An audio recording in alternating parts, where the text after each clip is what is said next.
السلام علیکم۔ اسلامی دوار چینل پہ آپ سب کو خوش آمدید کہتا ہوں۔ آج میں آپ کے لیے شمشیر بے نیام کی 26ویں ایپیسوڈ لے کے آیا ہوں، تو چلیے آئیے شروع کرتے ہیں۔ آگے جا کر خالد نے دستے کو ذرا سی دیر کے لیے روکا تو ایک بار پھر اپنے سواروں کے جذبے کو بھڑکایا۔ اسے ان سواروں کی شجاعت پر اعتماد تھا۔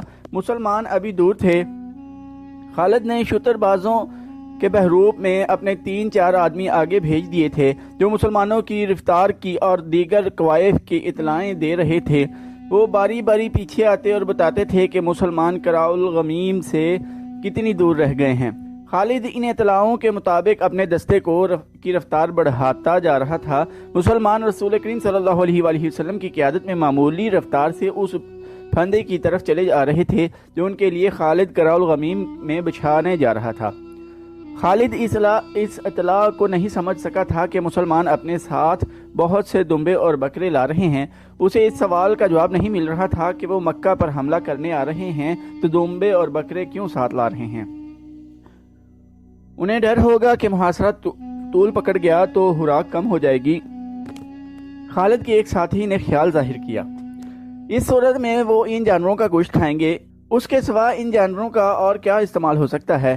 بیچاروں کو معلوم نہیں کہ مکہ تک وہ پہنچ ہی نہیں سکیں گے۔ خالد نے کہا، ان کے دمبے اور بکرے ہم کھائیں گے۔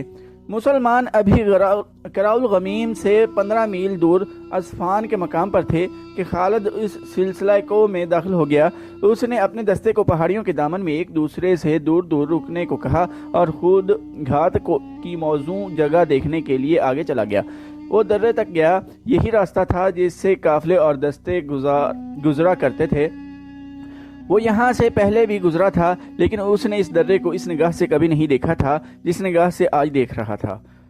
اس نے اس درے کو دائیں بائیں والی بلندیوں پر جا کر دیکھا، نیچے آیا، چٹانوں کے پیچھے گیا اور گھوڑوں کو چھپانے کی ایسی جگہوں کو دیکھا جہاں سے وہ اشارہ ملتے ہی فوراً نکل آئیں اور مسلمانوں پر بے خبری میں ٹوٹ پڑیں۔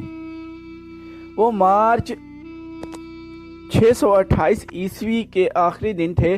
موسم ابھی سرد تھا مگر خالد کا اور اس کے گھوڑوں کا پسینہ بہہ رہا تھا۔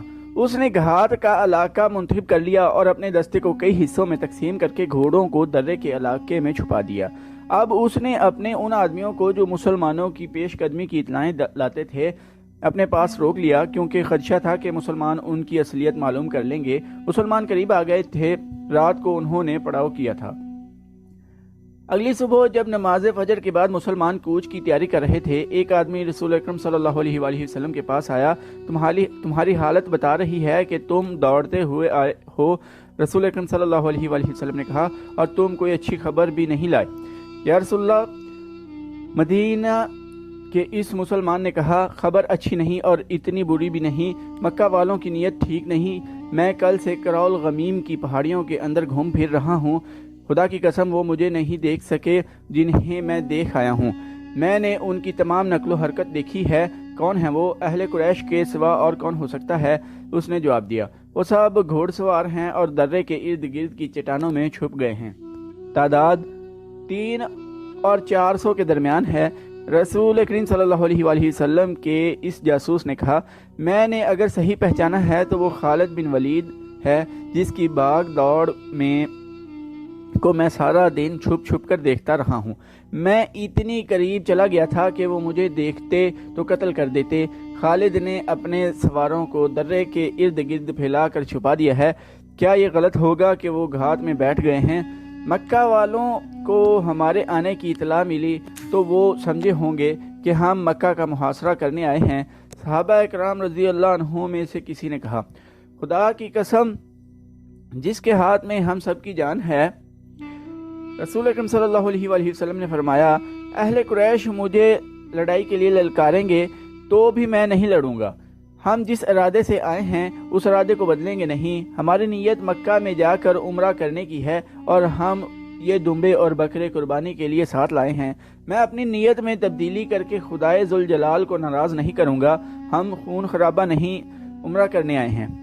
یا رسول اللہ صلی اللہ علیہ وآلہ وسلم، ایک صحابی نے پوچھا، وہ درے میں ہمیں روکیں گے تو کیا ہم پر اپنے دشمن کا خون خرابہ جائز نہیں ہوگا؟ صحابہ کرام رضی اللہ عنہ رسول خدا صلی اللہ علیہ وآلہ وسلم کے ارد گرد اکٹھے ہو گئے۔ اس صورتحال سے بچ کر نکلنے کے طریقوں اور راستوں پر بحث مباحثہ ہوا۔ رسول کریم صلی اللہ علیہ وآلہ وسلم اچھے مشورے کو دھیان سے سنتے اور اس کے مطابق حکم صادر فرماتے تھے۔ آخر رسول اللہ صلی اللہ علیہ وآلہ وسلم نے حکم صادر فرمایا۔ آپ صلی اللہ علیہ وآلہ وسلم نے 20 گھوڑ سوار منتخب کیے اور انہیں ان ہدایات کے ساتھ آگے بھیج دیا کہ وہ قرى الغمیم تک چلے جائیں، لیکن درے میں داخل نہ ہوں۔ وہ خالد کے دستے کا جائزہ لیتے رہیں اور یہ دستہ ان پر حملہ کرے تو یوں لڑیں کہ پیچھے کو ہٹتے آئیں اور بکھر کر رہیں۔ تاثر یہ دیں کہ یہ مدینہ والوں کا ہر اول جیش ہے۔ ان 20 سواروں کو دعاؤں کے ساتھ روانہ کر کے باقی اہل مدینہ کا راستہ آپ صلی اللہ علیہ وآلہ وسلم نے بدل دیا۔ آپ صلی اللہ علیہ وآلہ وسلم نے جو راستہ اختیار کیا وہ بہت ہی دشوار گزار تھا اور لمبا بھی تھا، لیکن آپ صلی اللہ علیہ وآلہ وسلم لڑائی سے بچنے کی کوشش کر رہے تھے۔ ایک مشکل یہ بھی تھی کہ اہل مدینہ میں کوئی ایک بھی آدمی نہ تھا جو اس راستے سے واقف ہوتا۔ یہ ایک اور درہ تھا جو مسنیہ المرار کہلاتا ہے، اسے ذات الحنظل بھی کہتے تھے۔ رسول کریم صلی اللہ علیہ وآلہ وسلم اپنے ساتھیوں کے ساتھ اس درے میں داخل ہو گئے اور سلسلہ کو کے ایسے راستے سے گزرے جہاں سے کوئی نہیں گزرا کرتا تھا۔ وہ راستہ کسی کے گزرنے کے قابل تھا ہی نہیں۔ خالد کی نظریں مسلمانوں کے ہر اول دستے پر لگی ہوئی تھیں، لیکن ہر اول کے یہ 20 سوار رک گئے تھے۔ کبھی ان کے 2-3 سوار درے تک آتے اور ادھر ادھر دیکھ کر واپس چلے جاتے۔ اگر وہ 20 کے 20 سوار درے میں آ بھی جاتے تو خالد انہیں گزر جانے دیتا، کیونکہ اس کا اصل شکار تو پیچھے آ رہا تھا۔ ان 20 سواروں پر حملہ کر کے وہ اپنے گھات کو بے نقاب نہیں کرنا چاہتا تھا۔ یہ کوئی پرانا واقعہ نہیں تھا، چند دن پہلے کی بات تھی۔ خالد پریشان ہو رہا تھا کہ مسلمانوں کا لشکر ابھی تک نظر نہیں آیا۔ کیا اس نے کوچ ملتوی کر دیا ہے یا اسے گھات کی خبر ہو گئی ہے؟ اس نے اپنے ایک شتر سوار سے کہا کہ وہ اپنے بحروب میں جائے اور دیکھے کہ مسلمان کہاں ہیں اور کیا کر رہے ہیں۔ اس دوران 20 مسلمان سواروں نے اپنی نقل و حرکت جاری رکھی۔ 1-2 مرتبہ وہ درے تک آئے اور ذرا رک کر واپس چلے گئے۔ 1-2 مرتبہ وہ پہاڑیوں میں کسی اور طرف سے داخل ہوئے۔ خالد چھپ کر ادھر آ گیا، وہ سوار وہاں سے بھی واپس چلے گئے۔ اس طرح انہوں نے خالد کی توجہ اپنے اوپر لگائے رکھی۔ خالد کے سوار اشارے کے انتظار میں گھات میں چھپے رہے۔ سورج غروب ہو چکا تھا۔ جب خالد کا شتر سوار جاسوس واپس آیا، وہ وہاں نہیں ہیں۔ جاسوس نے خالد کو بتایا، کیا تمہاری آنکھیں اب انسانوں کو نہیں دیکھ سکتی؟ خالد نے طنزیہ لہجے میں پوچھا۔ صرف ان انسانوں کو دیکھ سکتی ہیں جو موجود ہوں، شتر سوار نے کہا۔ جو نہیں ہیں وہ نہیں ہیں، وہ کوچ کر گئے ہیں۔ کدھر گئے ہیں میں نہیں بتا سکتا۔ خالد اور زیادہ پریشان ہو گیا۔ صحرا کی شام گہری ہو گئی تو اس نے محسوس کیا کہ مسلمانوں کے ہر اول کے سوار بھی وہاں نہیں ہیں۔ اسے ان کے کسی گھوڑے کے ہنہنانے کی آواز نہیں سنائی دے رہی تھی۔ صبح طلوع ہوئی تو خالد نے درے سے نکل کر دیکھا 20 سوار غائب تھے۔ اسے اپنی ناکامی کا احساس ہونے لگا۔ اس کے ارادے اور اس کے جنگی منصوبے خاک میں ملتے نظر آئے۔ اس نے سوچا کہ خود اسفان تک چلا جائے، لیکن پہچانے جانے کے ڈر سے رکا رہا۔ اس نے 2-3 آدمی اونچی پہاڑیوں پر بھیج دیے کہ وہ ہر طرف نظر رکھیں۔ دن آدھا گزر گیا تھا، اسے کوئی اطلاع نہ ملی۔ مسلمانوں کے ہر اول کے 20 سوار بھی نظر نہ آئے۔ اسے توقع تھی کہ وہ آئیں گے۔ دوپہر کے لگ بھگ اس کا ایک سوار گھوڑا سرپٹ دوڑتا اس کے پاس آ رکا۔ میرے ساتھ چلو، سوار نے تیز تیز بولتے ہوئے کہا۔ جو میں نے دیکھا ہے وہ تم بھی دیکھو۔ کیا دیکھا ہے تم نے؟ کیا ایسا نہیں ہو سکتا کہ وہ مسلمانوں کا لشکر ہو؟ خالد نے گھوڑے کو ایڑ لگائی اور مکہ کی سمت پہاڑی علاقے سے نکل گیا۔ اسے زمین سے گرد کے بادل اٹھتے دکھائی دیے۔ اللہ کی قسم، خالد نے کہا، قبیلہ قریش میں کوئی ایسا نہیں جو محمد صلی اللہ علیہ وآلہ وسلم جیسا دانش مند ہو۔ وہ میری گھات سے نکل گیا ہے۔ مسلمان رسول اللہ صلی اللہ علیہ وآلہ وسلم کی قیادت میں قرى الغمیم کی دوسری طرف سے مکہ کی طرف نکل گئے تھے۔ رات کو ان کے 20 سوار بھی دور کے راستے ان کے پیچھے گئے اور ان سے جا ملے تھے۔ خالد نے گھوڑا موڑا اور ایڑ لگائی۔ وہ قرہ الغمیم کے اندر چلاتا اور گھوڑے کو سرپٹ دوڑاتا پھر رہا تھا۔ باہر آ جاؤ، مدینہ والے مکہ کو چلے گئے ہیں، تمام سوار سامنے آؤ۔ تھوڑی سی دیر میں اس کے 300 گھڑ سوار اس کے سامنے آ گئے۔ وہ ہمیں دھوکہ دے گئے ہیں، خالد نے اپنے سواروں سے کہا، تم نہیں مانو گے، وہ گزر گئے ہیں، گزرنے کا کوئی دوسرا راستہ نہیں ہے، ہمیں اب زندگی اور موت کی دوڑ لگانی پڑے گی، سست ہو جاؤ گے تو وہ مکہ کا محاصرہ کر لیں گے، وہ بازی جیت جائیں گے۔ آج مدینہ کے راستے پر جب مدینہ قریب رہ گیا تھا، خالد کو یاد آ رہا تھا کہ اسے مکہ پر مسلمانوں کے قبضے کا ڈر تو تھا، لیکن وہ رسول کریم صلی اللہ علیہ وآلہ وسلم کی اس چال پر عش کر اٹھا تھا۔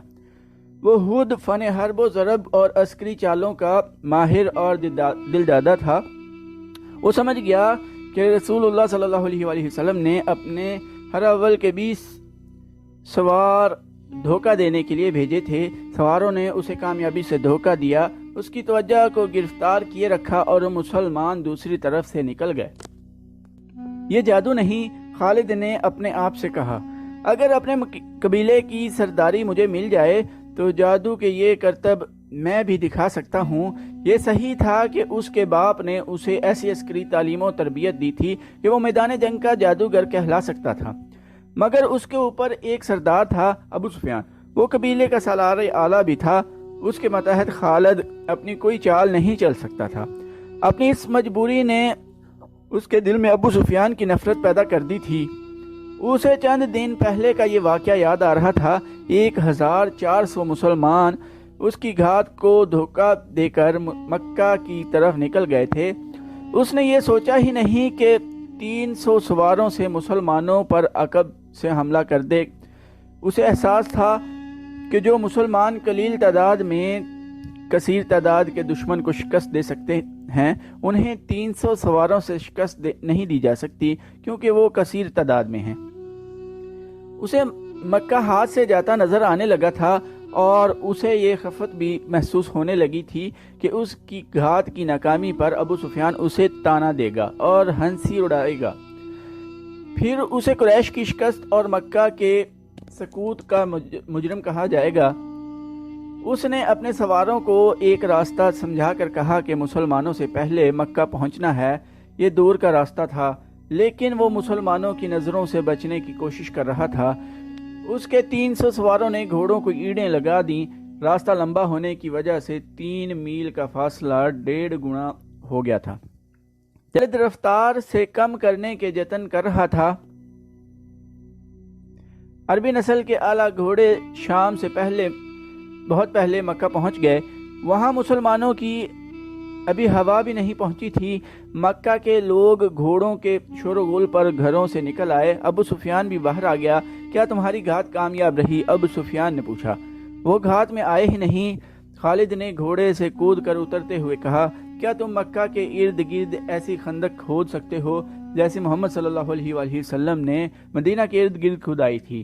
وہ کہاں ہیں؟ ابو سفیان نے گھبرائی ہوئی آواز میں پوچھا۔ کیا یہ بہتر نہیں ہوگا کہ مجھے ان کی کچھ خبر دو؟ جتنی دیر میں تم خبر سنتے اور سوچتے ہو اتنی دیر میں وہ مکہ کو محاصرے میں لے لیں گے، خالد نے کہا۔ حبل اور رضا کی عظمت کی قسم، وہ پہاڑوں اور چٹانوں کو روندتے آ رہے ہیں۔ اگر وہ قرہ الغمیم میں سے کسی اور راستے سے گزرے ہیں تو وہ انسان نہیں، کوئی پیادہ وہاں سے اتنی تیزی سے نہیں گزر سکتا جتنی تیزی سے وہ گزر آئے ہیں۔ خالد، ابو سفیان نے کہا، ذرا ٹھنڈے ہو کر سوچو، خدا کی قسم گھبراہٹ سے تمہاری آواز کانپ رہی ہے۔ ابو سفیان، خالد نے جل کر کہا، تم میں صرف یہ خوبی ہے کہ تم میرے قبیلے کے سردار ہو۔ میں تمہیں یہ بتا رہا ہوں کہ ان کے لیے مکہ کی اینٹ سے اینٹ بجا دینا کوئی مشکل نہیں۔ خالد نے دیکھا کہ اس کے 2 ساتھی سالار اکرمہ اور صفوان قریب کھڑے تھے۔ خالد نے ان سے کہا، آج بھول جاؤ کہ تمہارا سردار کون ہے، صرف یہ یاد رکھو کہ مکہ پر طوفان آ رہا ہے۔ اپنی آن کو بچاؤ، یہاں کھڑے ایک دوسرے کا منہ نہ دیکھو، اپنے شہر کو بچاؤ، اپنے دیوتاؤں کو بچاؤ۔ سارے شہر میں بھگدڑ بپا ہو گئی۔ لڑنے والے لوگ برچھیاں، تلواریں اور تیر کمان اٹھائے مکہ کی دفاع کو نکل آئے۔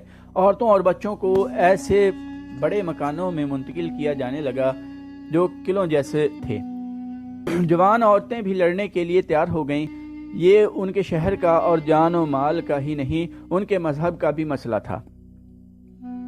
یہ دو نظریوں کی ٹکر تھی، لیکن خالد اسے اپنے ذاتی وقار کا اور اپنے خاندانی وقار کا مسئلہ سمجھتا تھا۔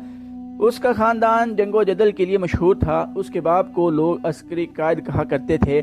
خالد اپنے خاندان کے نام اور خاندانی روایات کو زندہ رکھنے کی سر توڑ کوشش کر رہا تھا۔ اس نے ابو سفیان کو نظر انداز کر دیا، اکرمہ اور صفوان کو ساتھ لیا اور ایسی چالیں سوچ لیں جن سے وہ مسلمانوں کو شہر سے دور رکھ سکتا تھا۔ اس نے سواروں کی کچھ تعداد اس کام کے لیے منتخب کر لی کہ یہ سوار شہر سے دور چلے جائیں اور مسلمان اگر محاصرہ کر لیں تو یہ گھوڑ سوار عقب سے محاصرے پر حملہ کر دیں، مگر وہاں جم کر لڑے نہیں بلکہ محاصرے میں کہیں شگاف ڈال کر بھاگ جائیں۔ تو دوستو آج کی ایپیسوڈ ادھر ہی ختم کرتے ہیں۔ چینل کو سبسکرائب کرنا نہ بھولیے گا، لائک، کمنٹ اور شیئر ضرور کیجیے گا۔ ٹائم دینے کے لیے شکریہ۔ اللہ حافظ۔